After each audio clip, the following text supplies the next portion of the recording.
You must have a medical mind, for example, atau personality of a potential doctor.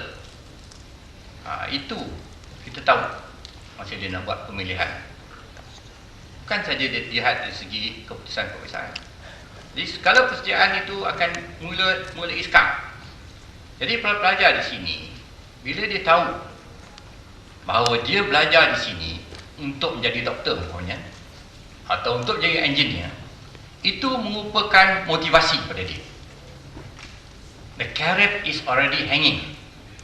Dia tahu dia nak dapat benda tu, dia mesti kerja mula iskak, kerja kuat. Kalau kita tiap-tiap assembly Mr. Gun bercakap kenangan dengan peperiksaan, itu memang boring kepada pelajar. Dia get fed up. Macam ibu bapa selalu beletih suruh anak belajar, setiap hari suruh baca buku, suruh periksa. Dia are fed up.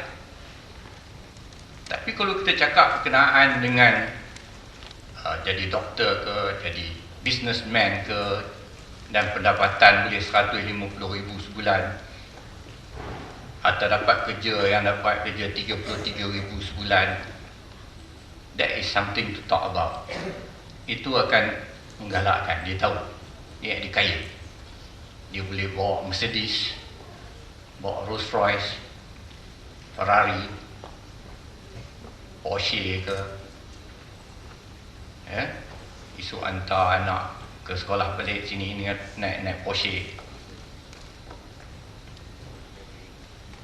Something yang akan menggalakkan dia untuk bekerja keras, untuk tekun.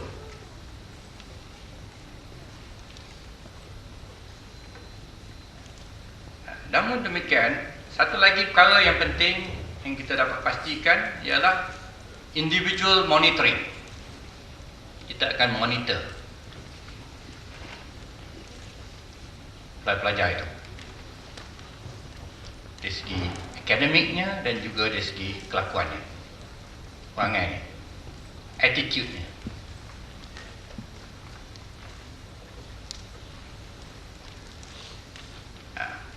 Tapi dalam keadaan yang sedemikian, saya juga nak tegaskan di sini, dan saya rasa para ibu bapa akan faham bahawa yang saya sebut tadi ialah idealnya. Itu cara ideal,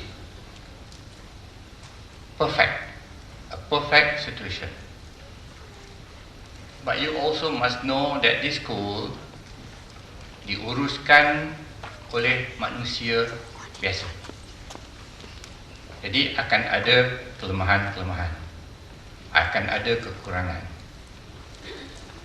So we have to be realistic juga.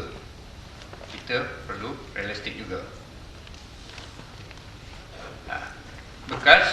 Bukan semua yang kita idami itu kita boleh lakukan. Ya. Pertamanya kita tahu walaupun 300, Form 1 yang masuk 63 ya. 64 dah hari ni. 64 masih lagi ramai. Jadi 64 perangai yang berbeza, 64 kerana. Bukan senang. Bandingkan dengan anak tuan-tuan at Form 1 only seorang, unless you got twins, 2. Itu pun memang susah juga kan. Nak tahu seorang tu, nak jaga dia, perangai dia. Kena yang pandai-pandai seperti yang ada ni, lagi banyak kerenah. See, the cleverer they are, the naughtier they are.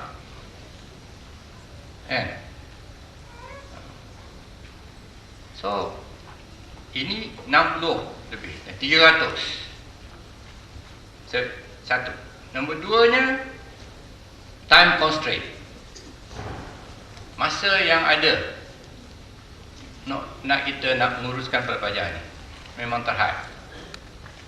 Jadi ada banyak masanya yang they are left on their own. Anything can happen.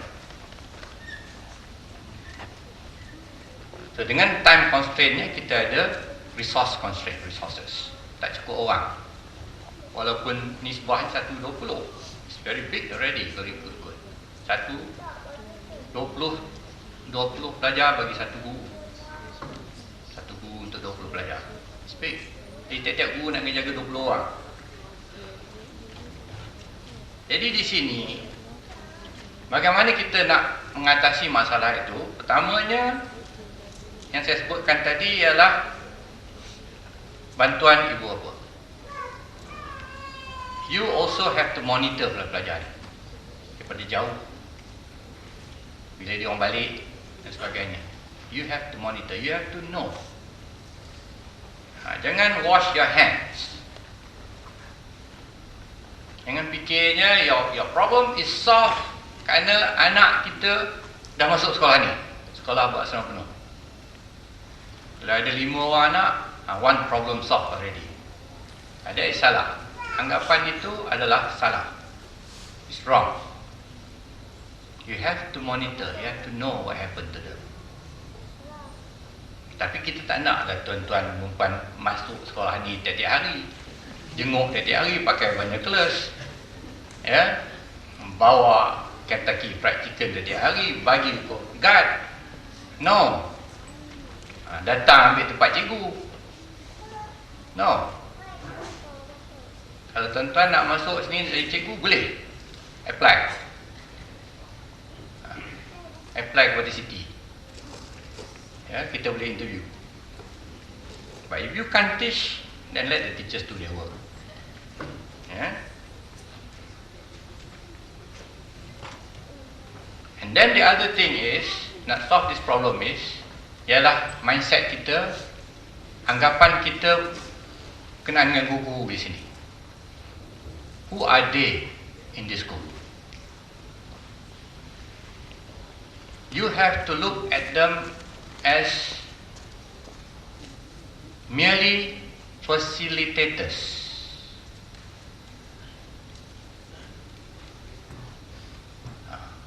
Dia facilitate, menentukan pelajar ini belajar dengan betul.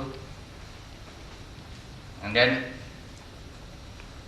memenuhi keperluan untuk menghadapi peperiksaan, perangai yang elok, remind them about their behaviour, talk to them about dia orang punya career dan sebagainya, galak dia orang baca buku selalu untuk general knowledge, galakkan mereka pergi ke resource center, bagi nasihat itu ini. That's all that they can do.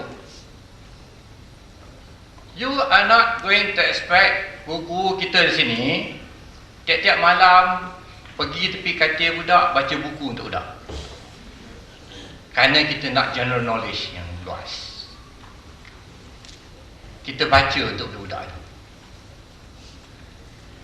That is what happened. Cikgu baca banyak, cikgu prepare untuk periksa, then dia luahkan kepada budak setiap hari, and then budak tu memorize what cikgu kata, and then dia ambil periksa. Yang patut dapat A dalam peperiksaan ialah cikgu, bukan budak tu.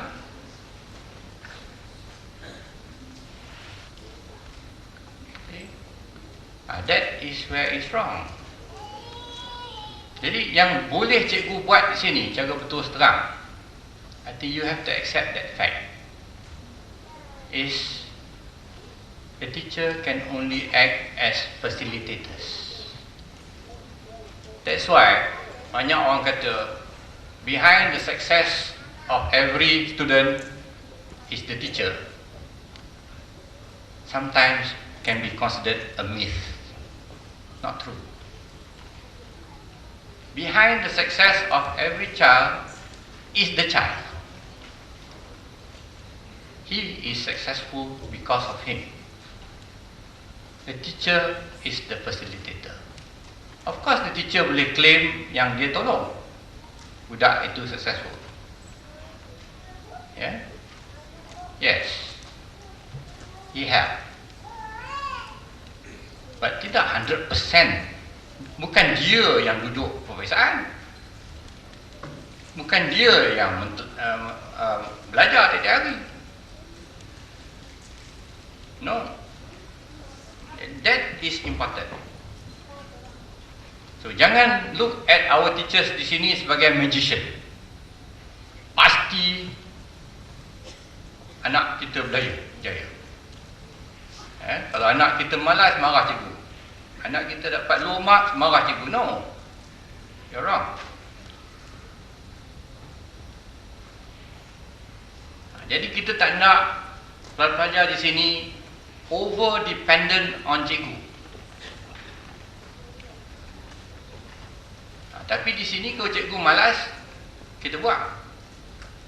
Cikgu tak menjalankan tugas, kita buat. Kita boleh buat di sini. Macam mana-mana company kita boleh buat. Ya. And then di sini juga satu caranya untuk menentukan this child-centeredness ialah kita ada full-time counselor. In fact, we are looking for one more. Counselor yang ada sekarang ni is more for career counselling. Kita nak cari untuk psychological counselling. Kerana ada pelajar yang ada masalah emosi, emotional problem, memang ada. Ya. And of course, the next thing yang kita nak pastikan child-centeredness ni ialah melalui menentukan sikap pelajar tu baik, positif, right attitude of the pelajar. That is important. Maksudnya right attitude tu, pelajar tu tahu what he wants. Dia tahu dia punya future career. Dia tahu right and wrong. Dia tahu dia punya planning, individual planning. Maka dengan demikian barulah apa yang dibuat oleh Cikgu Tengam to establish the interest of the kid come first, the child-centeredness education yang kita sebutkan tadi. Perkara yang kedua saya nak sebutkan di sini ialah KYSM. Ini saya nak tegas, pasal tuan-tuan dah tahu KYSM adalah sekolah berasrama penuh. I don't know whether you know the meaning of sekolah berasrama penuh. I'm quite sure you know, because you know that sekolah berasrama penuh means pelajar di sini kena duduk sini, and you have to go home. After this you have to go home. You cannot be staying with the pelajar sini. That is very simple way of looking at it. One way of looking at it ialah kalau sekolah ini bersekolah berasrama penuh, maknanya sekolah ini is not a day school. Day school ni ialah sama macam tuan-tuan tahu masa anak-anak tuan-tuan dan perempuan dalam darjah 6 sampai ke darjah 1. Day school. Ada di sini yang duduk residential school daripada darjah 1 sampai darjah 6? Ada? Ada, Mazin? No kan? Tak ada. Jadi dia punya schedule lain, dia punya culture lain, budaya dia lain, totally different. Dia punya policy dengan prosedur dia lain. Itu satu. Nombor duanya, kita mesti faham bahawa sekolah ini bukanlah alternatif atau pengganti rumah pelajar. It can never be perfect as your house. Umpamanya tempat tidur, ya, tak dapat bilik sendiri, ya, you don't have a room yang aircon macam di rumah. Aircon room, ada TV, ada komputer, ada macam-macam tu. Bilik air pun dekat dengan bilik, dengan katil, ya? And then nasi yang makan pun nasi kawah. not nasi yang dimasak ya, cekit oleh mak, panas-panas sister. Lauk yang dihidangkan pun tak sedap, tak sama sedap. Tapi some student here dia kata lauk di sini lebih sedap daripada mak yang masak. That one I do not know. That one I don't know. Lagi satu ialah tuition. Tuition. Sini tak ada tuition. Tuition sini ialah masa period belajar, masa period cikgu mengajar. Kalau nak bagi tuition kepada budak, tunggu dia balik rumah bagi tuition. Ataupun buat arrangement dengan Mr. Gun, maybe weekend. Tapi bukan balik ke Kuala Lumpur ke, balik ke Seremban ke, tuition sini lah di Melaka. Kalau tak ada aktiviti lain. Pada kami tak perlu tuition. Kalau perlu tuition means the teachers here are useless. No good. Ataupun the student not clever enough. Dia tak boleh faham cikgu mengajar. That's why dia nak tuition. So there's no tuition culture di sini. Susah pun nak buat pun. Ya. And then the other thing is, dia tidak akan ada double standard. Maksudnya, policy procedure di sini, dia punya rules and regulation di sini sama untuk semua orang. Sama. Tak ada perbezaan. Dia tak ada anak raja ke, anak orang kaya ke, anak orang miskin ke, lain-lain rule. Tak ada.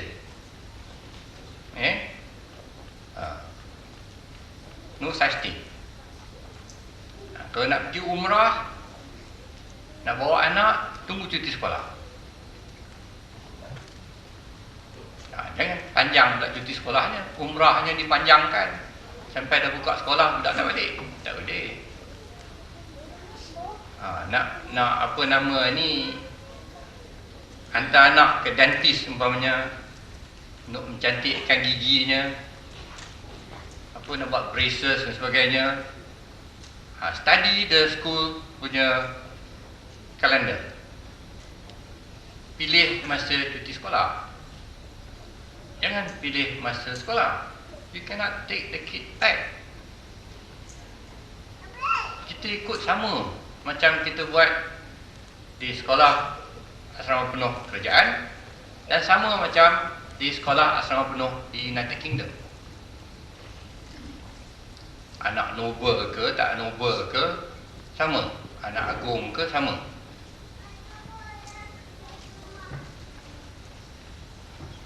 Jangan bagi alasan dah arrangement dah dibuat. Kita pernah menghadapi, bukan ibu bapa yang marah kita di sini pasal tak benarkan anak balik nak betulkan apa nama braces ke apa, nak mengetatkan braces. Dia suruh, parent tu suruh doktor tu telefon sekolah marah. You can imagine the doctor scolding the manager di sini, the student affairs manager. Doktor pun boleh. We can sue the doctor, you know. Doktor tu tak ada kena-mengena dengan budak sini. Dia tak ada local standard, no legal rights. Nak telefon sekolah directly, nak marah lagi. Yeah. And then di sini, independence is important, resilience is important. Kalau nak survive, sekolah asrama penuh. Dan disiplin, tidak ada kompromi. Because kita perhatikan bahawa tiap-tiap sekolah berasrama penuh, disiplin mesti ketat, mesti kuat. Pasal ramai. Tapi saya jangka pelajar yang berjaya ni, di rumah pun disiplin memang kuat. You cannot run away from discipline. pening kepala Menteri Pendidikan sekarang.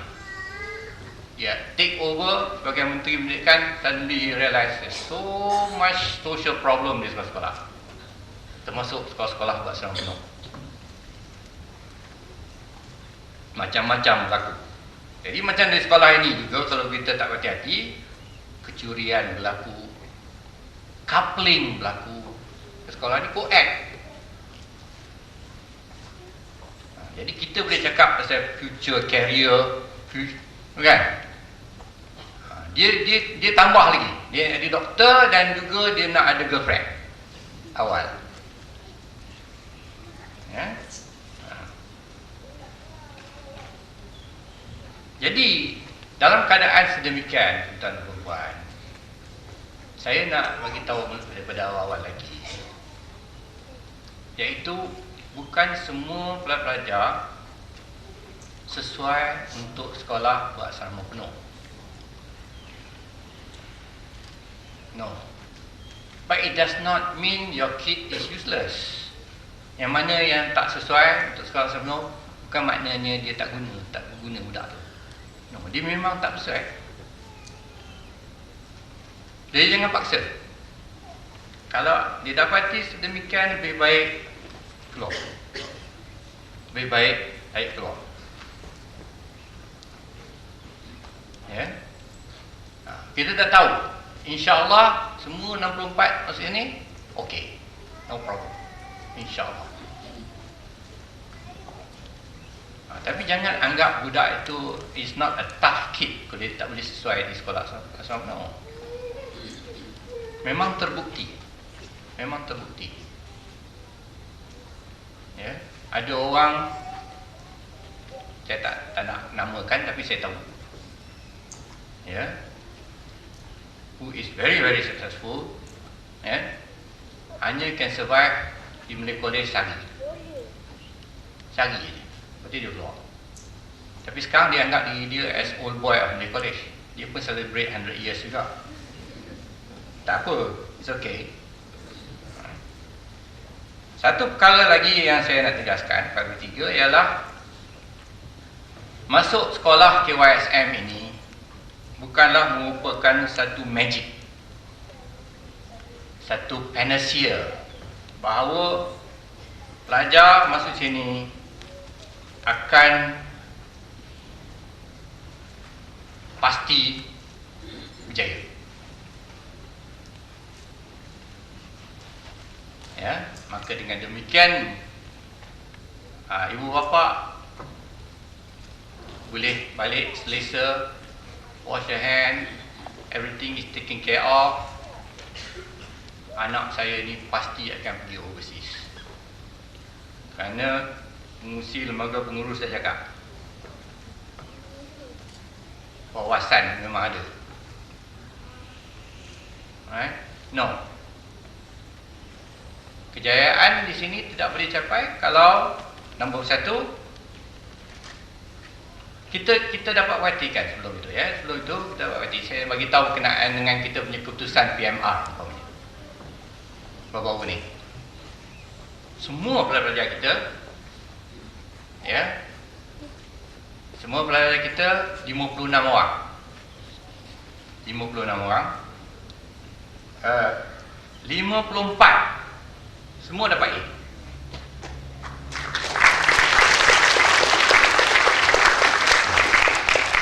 Okey lah. Saya harap tuan-tuan tak akan tepuk untuk 2 orang. 2 orang ni tak dapat A. Ini buktinya bahawa sepatutnya semua dapat A. Tapi 2 orang tak dapat. Dia mesti ada sebab-sebabnya. Tapi bukanlah dia totally useless. Dia dapat apa? 6A kan? 6A.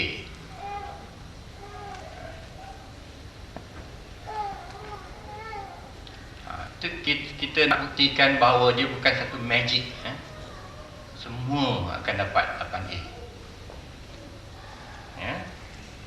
Jadi di sini ialah, kalau itu berlaku, mungkin attitude kurang positif attitude pelajar. Dia tidak self-propel, dia tak kerti menjaga diri dia sendiri. Dia tidak konsisten dalam kerjanya, not consistently hardworking, kurang fokus mungkin, right? Ataupun dia last minute study.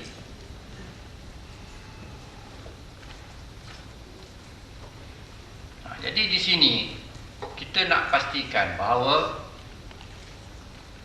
preparation dan proses, quality proses bermula daripada day one lagi. Kita tak tunggu sampai tingkatan 5. Segala persediaan harus dibuat mulai sekarang. Jadi mindsetnya ialah dia mesti passion untuk berjaya. Passion untuk berjaya start daripada mula-mula dia masuk ke dalam sekolah ini.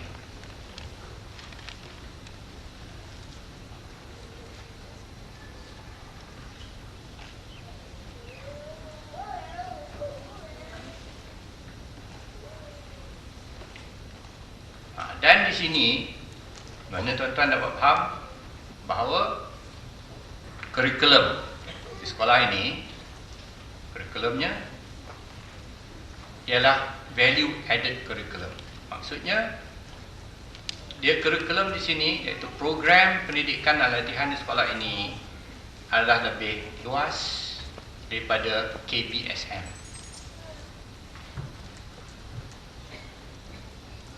Jadi kurikulum di sini boleh dianggap lebih berat daripada kurikulum di luar bandingkan dengan sekolah-sekolah lain. Maka dengan itu time managementnya memang penting. Budak-budak akan sibuk sepenuh masa. Kita ikut apa yang dinasihati oleh Tun Dr. Mahdi. Dia kata masalah sosial yang ada sekarang ni di kalangan pelajar ni ialah oleh kerana banyak distraction. Banyak sangat distraction. Influence dari luar banyak sangat. Yang keduanya ialah kurang responsibility. Pelajar kurang responsibility. Pelajar ada responsibility. Sebenarnya saya sebutkan tadi, kalau dia ada responsibility kerana dia tahu career yang dia capai tu dan segala persediaan dia perlu buat.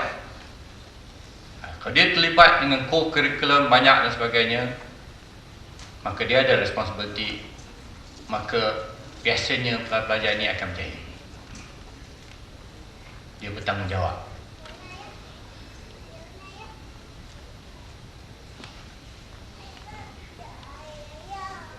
Satu lagi perkara yang saya nak tegaskan di sini ialah sekolah ini walaupun private, dia bukan profit center. It's a non-profit entity. Jadi jangan anggap bahawa kita minta cara apa nama ni, cara derma untuk kita membantu sekolah ini menjalani kurikulum-kurikulum tambahan, tambah nilai, value added curriculum. Maka dengan itu tujuan kita ialah nak mengurangkan kos yang ditanggung oleh Yayasan Saad, tidak. Ya. Jadi ada beberapa aktiviti kita jalankan yang melebihi KBSM. Dan ini memerlukan tenaga luar. Sekarang kita masukkan khusus-khusus pada luar. Kita bawa khusus-khusus pada luar ke sini untuk pelajar sebagai khusus tambahan. Ya. Kita ada latihan music compulsory untuk tingkatan 1 hingga tingkatan 3. swimming compulsory umpamanya, kita ada komputer. Jadi ini memerlukan wang, dan kita tak dibenarkan kolek yuran,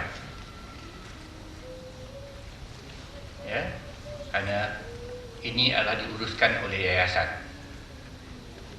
tak ada yuran. Maka itu kita minta sumbangan daripada yang mampu saja. Daripada yang kurang berkemampuan, kita tanggung sepenuhnya. Maka dengan demikian, dari segi kurikulum asasnya sekolah ini memang ditanggung penuh oleh Yayasan Sa'ad, dibiayai oleh Yayasan Sa'ad, termasuk juga penginapan dan makanan.